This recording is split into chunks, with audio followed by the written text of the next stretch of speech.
We are podcastvideos.com. Our goal is to educate, enlighten, engage, and entertain. We believe in the power of love and transformation through storytelling. Welcome back, everybody, to Story Scaling. I'm Dan Kraft, the editorial director here at podcastvideos.com. And instead of bringing the rest of our crew in today, we've got a local legend. Admit it, Kyle. It's true. Kyle Kellams is the news director. I am news director, yes. Our local NPR affiliate here in town. And he's also the producer of Ozarks at Large, which is a twice daily hour long. Right. So it's on 6 days a week, twice a day, Monday through Friday. But the 7 o'clock is basically a rebroadcast of noon. So the 10 o'clock show is not completely different than the 7 o'clock show. Right. So the news show's at noon. And occasionally, if something happens, we change it at 7. But cool. Yeah. So I've known Kyle for a great many years now. You just celebrated a milestone over at KUAF, 35 years at KUAF. That's a long time in one place. I don't like change. I have to admit, though, I did the math, and I've been in journalism of some kind or another for 24 now, so you don't have to feel too bad. Good. Thank you. So we've known each other for years. Obviously, Kyle's been sticking the radio microphone in everyone's face he can find for years, and I started out as a print guy in what used to be known as newspapers. Trust me, they were a thing. They were a really cool thing. They were. Yes. Yeah, I've never made much money doing it, but you know this because your wife actually was in print. Yes, she was. She was a political reporter for about 15 years now. Yeah. So when I started in this business, Kyle, and when you started this business, there were very established verticals. Yeah. You were radio. And that was it. I was print. Right. People who sat at desks like this were broadcast. Right. There's been such a muddling of the idea of content creation anymore. Content creation wasn't even a phrase we used back then. Now NPR, of which you're affiliated, is a major podcast outlet. Right. And they have been for quite some time because podcasting really started as a heavily audio. Radio is easy to repackage. Yeah. Well, if you don't have cameras, there's one less thing to edit. So audio and podcasts, of course, started with audio only. NPR was pretty quick in getting into that. And the people who were in charge of NPR at the time saw what was happening. And really, podcasting has helped radio, I think, because of, there are people who would have never listened to radio. Oh, podcast, audio. And then NPR recognized the relationship and got in pretty quickly. It was radio on demand. Right. You didn't have to find your 1 hour time block. Right. Today, I missed Kyle. No appointment listening required. Exactly. The folks at the newspaper didn't necessarily see that coming. Maybe not the only thing they didn't see coming in terms of technology. We did have one guy who they let try it back in about 2006. Probably a little too early. A little too early. The equipment wasn't great. The editing process was arduous, to say the least. And really, we should have had somebody with a radio background who at least knew the audio editing. But now, obviously, even podcasting was very much a radio-type audio medium. Right. Maybe not so much anymore. Well, I think it can be...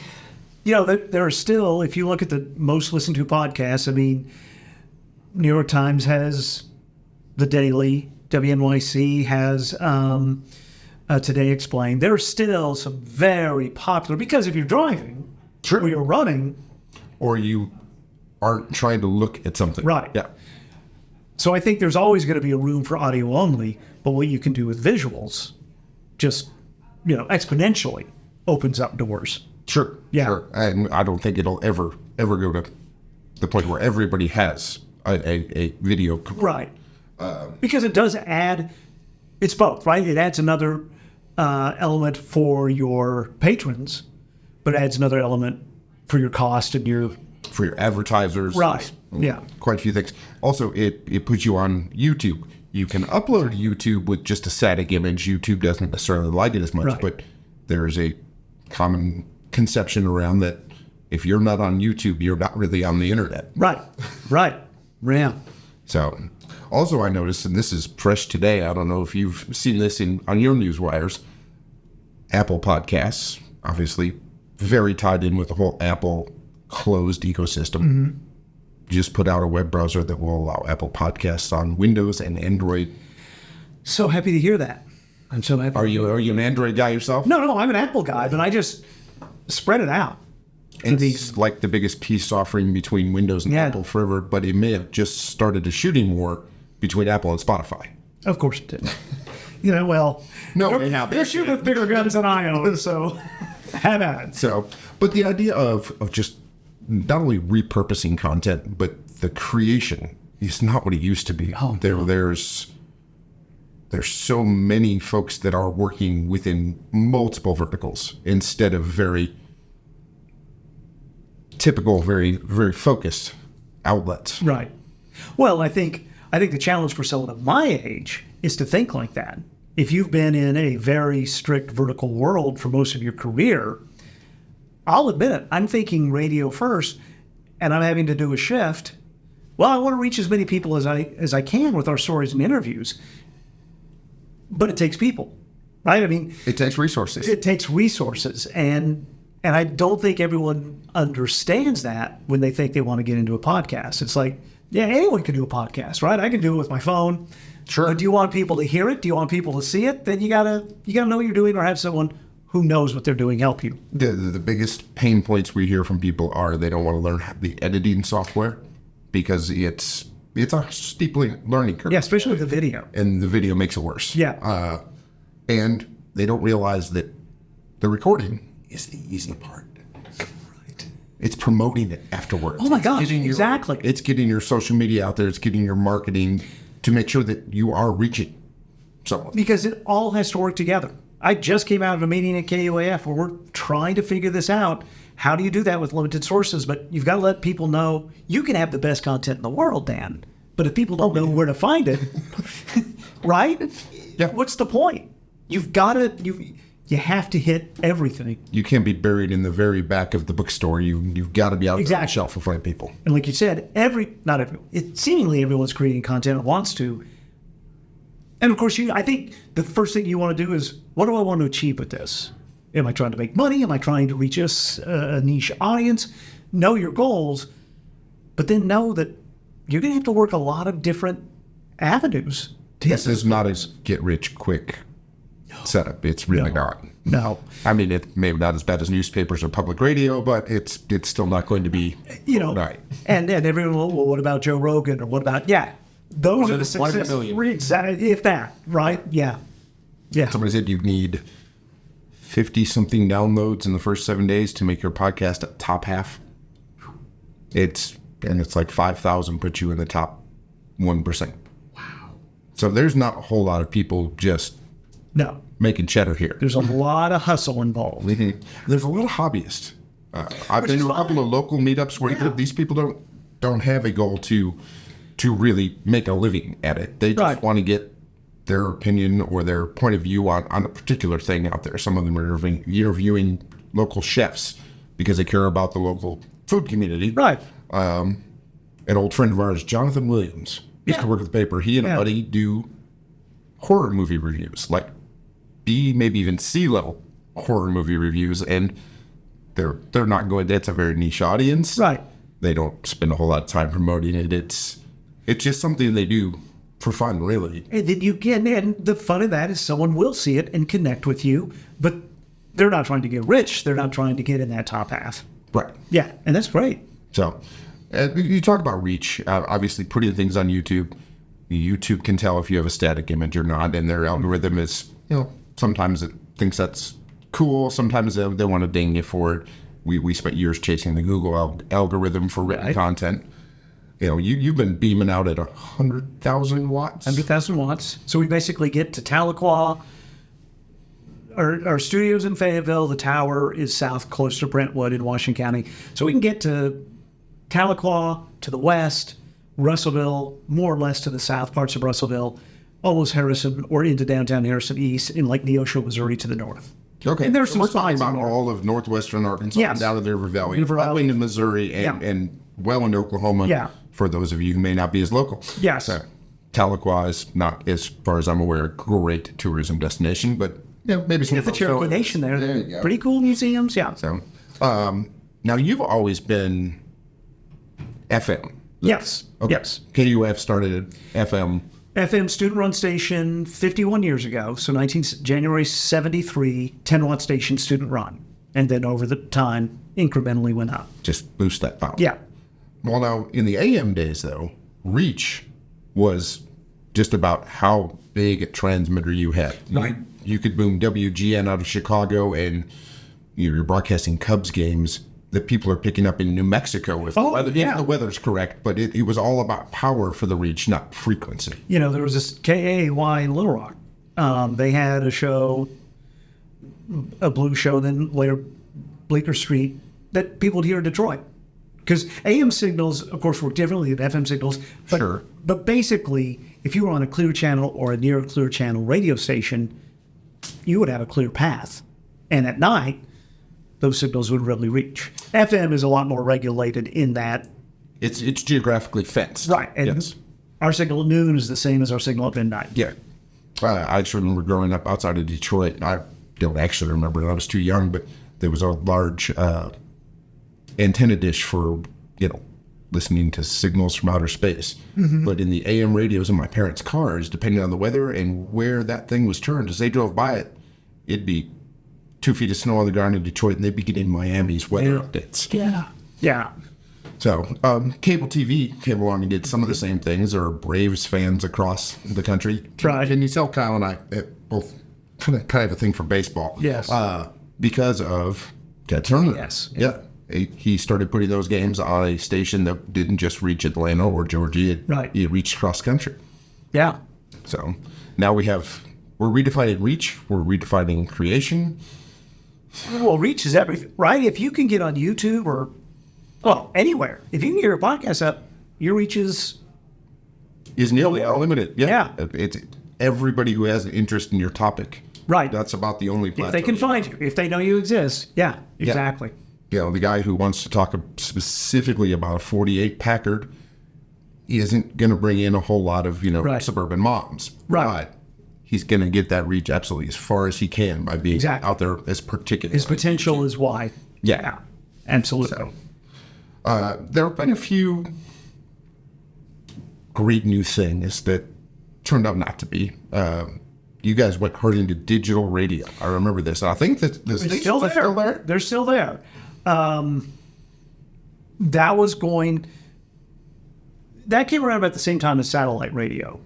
And we, in the industry, saw satellite radio as a much bigger threat than it turned out to be. I mean, satellite radio is still there, but they have churn in subscribers. I mean, they've plateaued pretty much.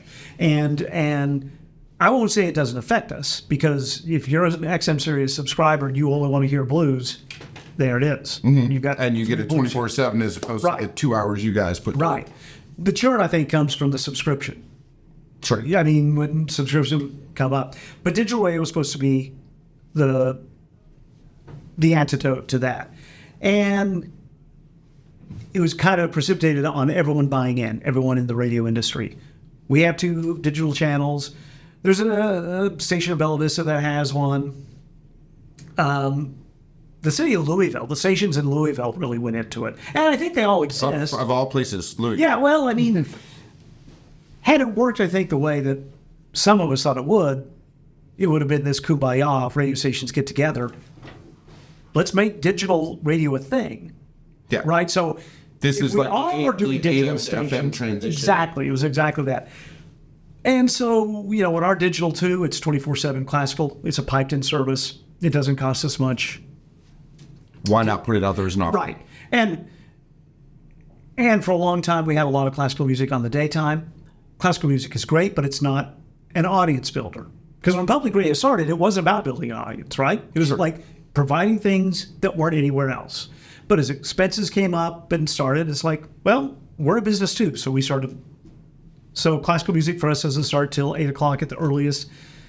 So there's a 24/7 classical station. There's KUAF3 is mostly jazz and a few other things. we haven't put a lot of resources or time into them because there's not a lot back. Those are also available as digital, so you can go to KUAF.com and get it, and it's all free. But no, digital radio did not take off like the FCC and the radio industry had hoped.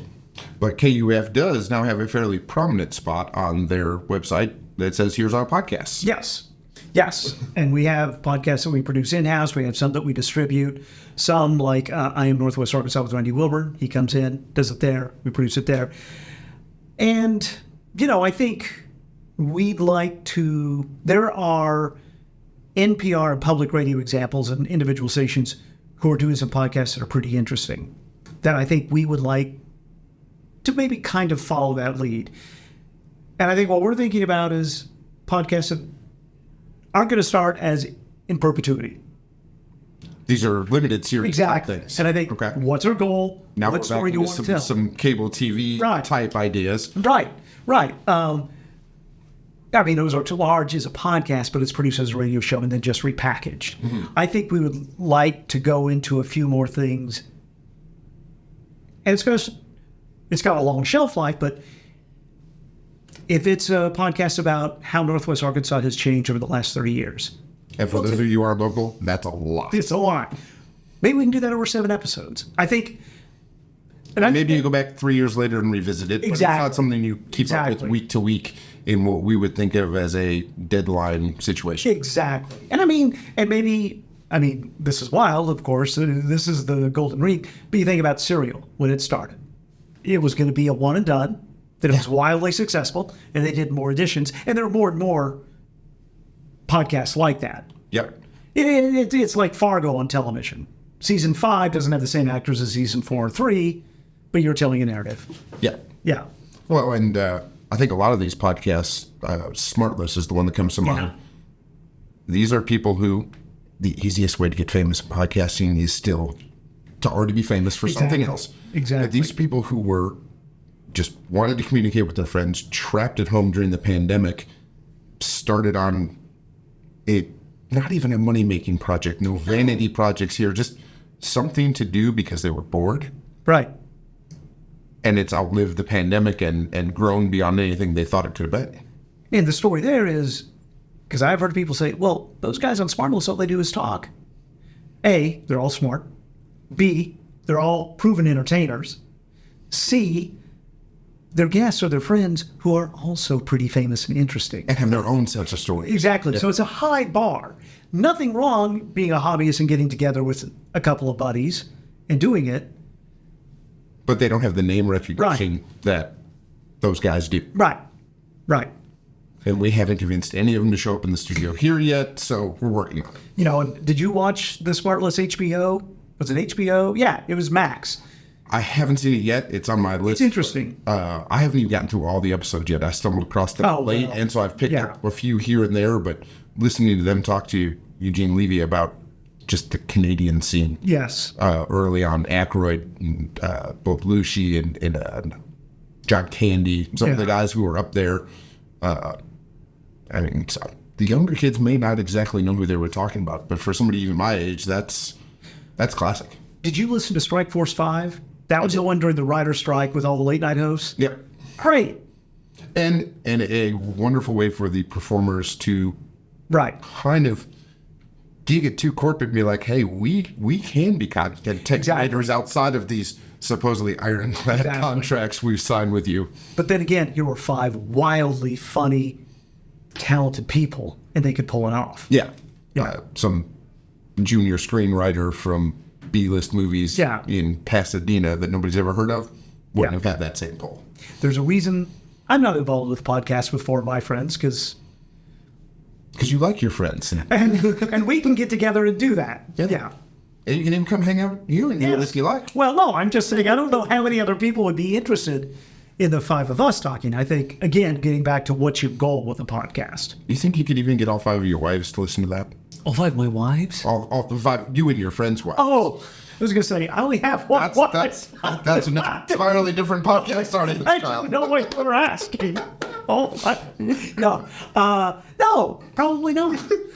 We couldn't get all 5. I don't think so. I have 6 siblings. I doubt if I put one out, they would all tune in even once. Well, and that brings up, and this is way afield, I'm sorry, but it's also getting into podcasting or any kind of content sharing, you have to check your ego because it'll get checked for you. Oh, yes. I mean, not everyone wants to hear you. And even the people that want to hear you don't have time. Yeah. So that's okay. That's the wonder of being able to download it to your phone and Yes. just carry it with you. And Yes. you don't have to be near the radio. You don't have to Right. be, we have, remember math class growing up that told you, you have to learn this. You won't always have a calculator in your pocket, and they were wrong. But now with ChatGPT, our English teachers were wrong. Right. And now we've got every reel-to-reel TV without a remote. It's all right here. Yeah. Actually, my math classes, they didn't tell us that because we didn't have calculators yet. But whatever. Okay, the abacus. So, You're not always going to have the app. I bet there's an abacus app. oh, I'm sure Yeah. there's probably 20 of them. Yeah. Now we're Sorry, we're gonna have to look that up. Yes, Break. yeah. So, but Kyle, this has been wonderful. I hope I helped you tell something. Yes, I think we've informed people without sounding like we were lecturing them. It's Good. I thought you were. that's TED Talks. Yes. Wheelhouse. We Yeah. like to entertain a little, but leave them with nuggets of knowledge. Okay. So Well, it's been a blast for me. yeah, it's always good. Always good to see you. Thanks for being here. You bet. This is Kyle Kellams, good guy, KUAF, our one PR affiliate, and he is the producer of Ozarks at Large, local radio guru for 35 years now, and he joined us for Story Scaling. I'm Dan Kraft, the editorial director here at podcastvideos.com. Be sure to check out the website, which, ironically, podcastvideos.com, for the interview with Kyle and other industry experts. Thanks, guys. We'll see you next time.